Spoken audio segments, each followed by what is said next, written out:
말씀은 시편 46편 보겠습니다. 시편 46편 1절에서 11절 보겠습니다. 시편 46편 1절에서 11절 1절에서 11절입니다. 좀 길지만 한번 쭉 같이 읽겠습니다. 시작. 하나님은 우리의 피난처시요 힘이시니 환난 중에 만날 큰 도움이시라. 그러므로 땅이 변하든지 산이 흔들려 바닷가운데 빠지든지 바닷물이 솟아나고 뛰놀든지 그것이 넘침으로 산이 흔들릴지라도 우리는 두려워하지 아니하리로다. 셀라. 한 시내가 있어 나누어 흘러 하나님의 성 곧 지존하신 이의 성소를 기쁘게 하도다. 하나님이 그 성중에 계심에 성이 흔들리지 아니할 것이라.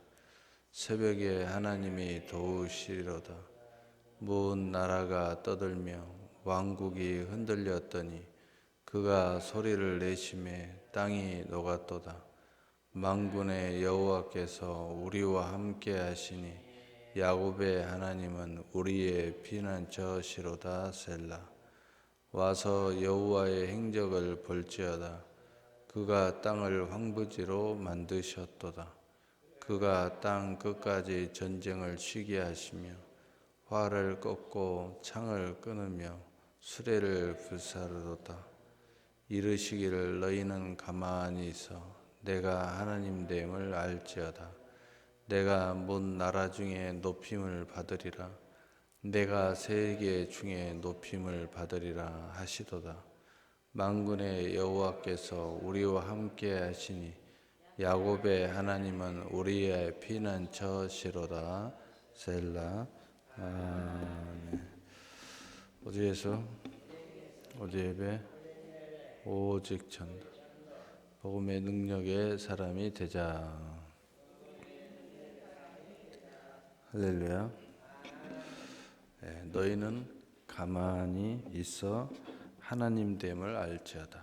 너희는 가만히 있어 하나님 됨을 알지어다 라는 제목을 가지고 오늘 7월 월삭 예배 말씀 시편 46편 1절에 11절의 말씀을 증거하도록 하겠습니다. 하나님이 가만히 있어 너희가 하나님 됨을 알지어다 라는 것은 하나님만이 할 수 있는 이유가 있으니까 하나님께서 하나님의 영광을 스스로 드러내어 영광을 받겠다, 이런 말씀입니다. 오늘 본문은 바로 그것을 우리에게 말씀해 주고 있습니다. 그 이유가 있다는 거죠. 그 이유가 오늘 본문에는 아주 세세하게 나와 있습니다. 우리가 감당 못할 이유가 있다는 거죠. 1절에 하나님은 우리의 피난처시요 힘이시니 환난 중에 만날 큰 도움이시니라. 하나님은 우리의 피난처고 힘이고 환난 중에 만날 큰 도움이라는 것입니다. 우리가 감당 못할 상황이 펼쳐지는데 바로 그 환난이 우리 안에 있을 때 이 환난을 넉넉히 감당하게 하는 하나님의 힘이 있다는 거예요. 이 뜻이 원어적인 것은 뭐냐? 마치 자동차를 만든 포드가 그 자동차가 고장 났을 때 어느 누가 고칠 수가 없어요. 그런데 만든 그 기술을 갖고 있는 포드가 자동차를 보더니 그냥 단번에 고치는 거예요. 바로 하나님은 그런 분이시다는 거죠. 그래서 영적으로 보면 환난도 고장난 것이고 또 수고하고 무거운 짐 속에서 우리가 어찌할 도리가 없이 아파서 또는 앉아서 또는 어찌할 수 없는 상황이 있을 때 바로 그것이 영으로 보면 고장났다는 거예요. 이 고장난 것을 하나님이 해결해 줄 수 있다는 것입니다. 그래서 하나님만이 우리 인생을 고칠 수 있다. 그러므로 땅이 변하든지 산이 흔들려 바닷가운데 빠지든지 바닷물이 뛰어 솟아나고 뛰놀든지 그것이 넘침으로 산이 흔들릴지라도 우리는 두려워하지 아니하리로다.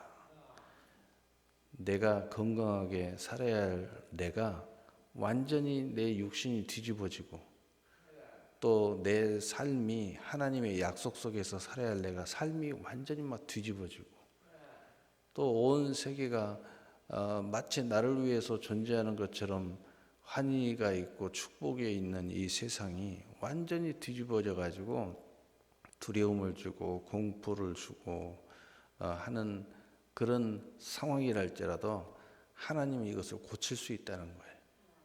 바로 이 취지는 뭐냐?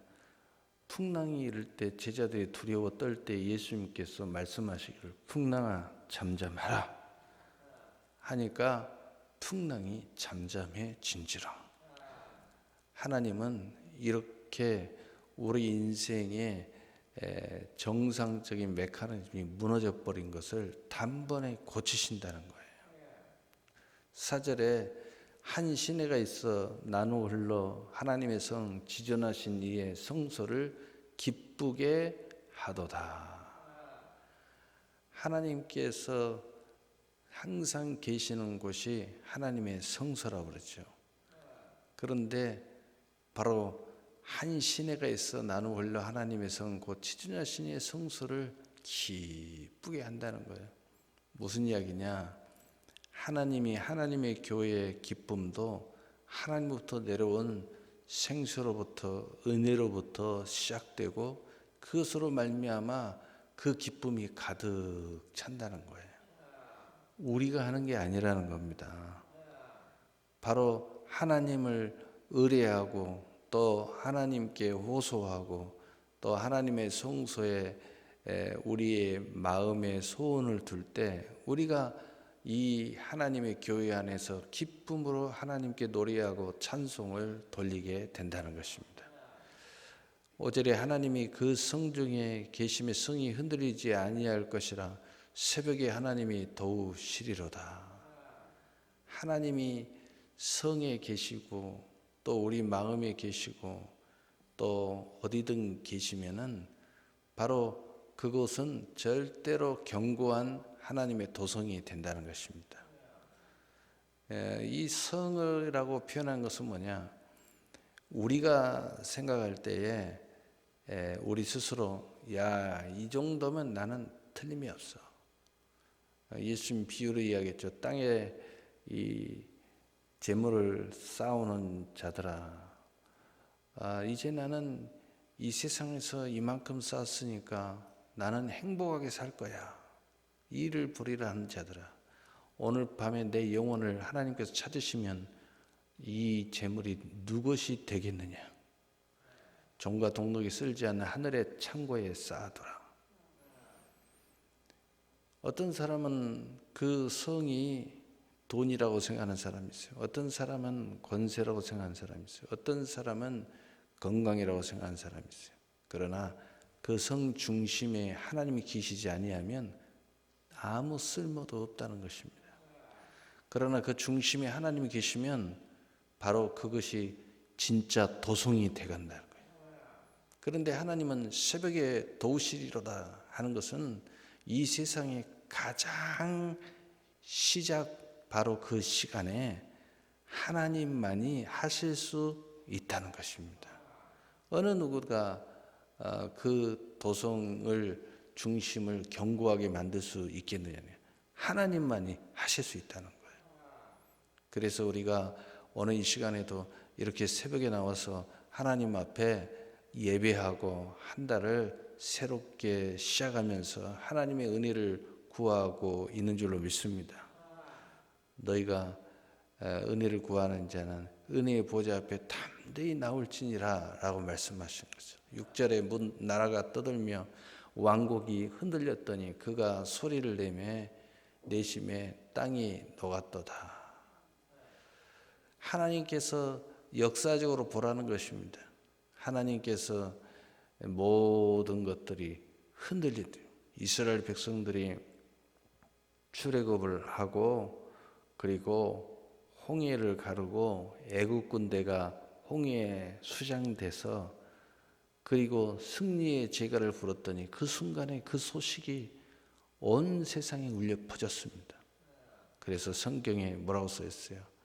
민족이 두려워 떨고 왕이 두려워 떨고 가나안 거민들이 두려워 떨며 근심했다고 그랬어요. 하나님이 스스로 영광을 드러낸다는 거죠. 7절에 만군의 여호와께서 우리와 함께 하시니 야곱의 하나님은 우리의 피난처시로다. 하나님이 우리와 함께 하시니 우리는 걱정이 없다는 것입니다. 그런데 여기서 이 야곱이라고 나온 이유는 우리 인생이 야곱처럼 미련하고 어리석고 또 하나님의 뜻을 피하여 외면하고 자기의 욕심을 쫓는 그러한 어리석은 사기꾼과 같다는 인생과 같다는 거예요. 그럼에도 불구하고 하나님은 야곱을 사랑하시고 야곱이 20년의 과정을 통해서 이스라엘이 된 것처럼 하나님은 우리 인생이 어떠한 모형으로 갖고 있고 어떠한 연약한 모습을 갖고 있고 어떠한 미련한 모습, 어리석은 모습을 가졌다 할지라도 하나님의 피난처로 삼고 하나님을 도성으로 삼고 하나님을 하나님으로 부르는 자들은 하나님이 이스라엘로 세우신다는 거예요. 이스라엘로 하나님이 세우신다는 겁니다. 바로 그 하나님이라는 거예요. 그러므로 우리는 하나님을 찬송한다는 거예요. 8절에 와서 여호와의 행적을 볼지어다 그가 땅을 황무지로 만드셨도다. 그가 땅 끝까지 전쟁을 쉬게 하시며 활을 꺾고 창을 끊으며 수세를 불사르도다. 오늘 이 말씀은 우리가 어찌할 수 없는 세상의 힘 앞에서 또 자연의 환경 앞에서 또 많은 질병과 전염병 앞에서 하나님께서 그 모든 것을 개입하셔서 마치 이 애굽 군대가 홍해에 수장돼 버린 것처럼 또 우리의 인생의 모든 기경하는 것이 이제 젖과 꿀이 흐르는 땅이 사막으로 변하고 또 사막이 하나님의 큰 강을 이룬 것처럼 하나님께서 이 모든 것을 행하신다는 거예요. 우리 인생을 고쳐주신다는 거예요. 우리 인생에 길을 내주신다는 거예요.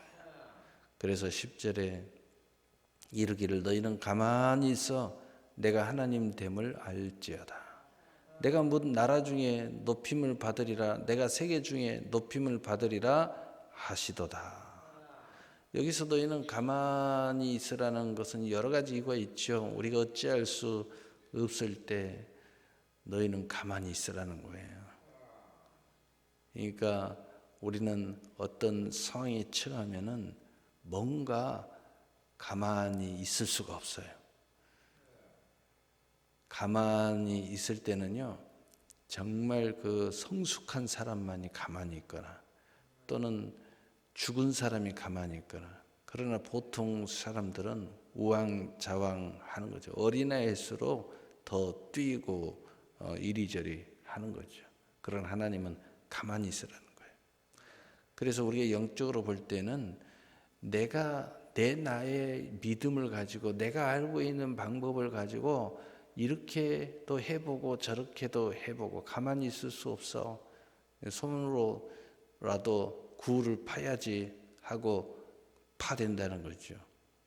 또는 인생의 모든 것에 대해서 불행이다 생각하고 또는 악몽이다 생각하고 원망하고 불평하고 이런 모습들을 띈다는 거죠. 이스라엘 백성들이 그런 엄청난 기적을 체험하고 출애굽을 했음에도 불구하고 이런 상황이 벌어지니까 하나님을 원망하고 모세에다 돌을 들고 돌로 쳐 죽이려고 했습니다. 하나님이 그것을 보시고 그 백성들에게 하는 말이 너희는 가만히 있어 내가 하나님 됨을 볼지어다. 가만히 있어라, 가만히 있으라는 거예요. 죄 저르지 말고 가만히 있으라는 겁니다. 여러분 내 인생이 어렵고 힘들 때 가만히 있어야 돼요. 하나님이 하실 때까지 기다려야 됩니다. 입술을 자꾸 엉뚱한 소리 하면 안 돼요. 마음으로 엉뚱한 상상하면 안 됩니다. 하나님이 이제 가만히 있으라고 그랬는데 자꾸 엉뚱한 짓을 해가지고 더 큰 사태를 벌이면 안 돼요. 그래서 유다서 1장 6절 7절에 위치와 직임을 버린 자, 바로 위치와 직임을 지키지 아니한 자들을 하나님께서 어둠의 감옥에 집어넣었다는 거죠. 가장 큰 문제, 영적인 문제가 뭐냐면 이탈하는 거예요. 하나님의 뜻을 벗어나는 거예요. 그래서 사탄과 어둠의 타락한 천사, 악한 귀신들이 왜 바로 이 어둠에 갇혀버렸느냐, 이 죄의 감옥에 갇혀버렸느냐, 위치와 직임을 지키지 아니했다는 겁니다. 왜 승리했습니까? 모든 승리한 사람들은 위치와 직임을 잘 지켰습니다.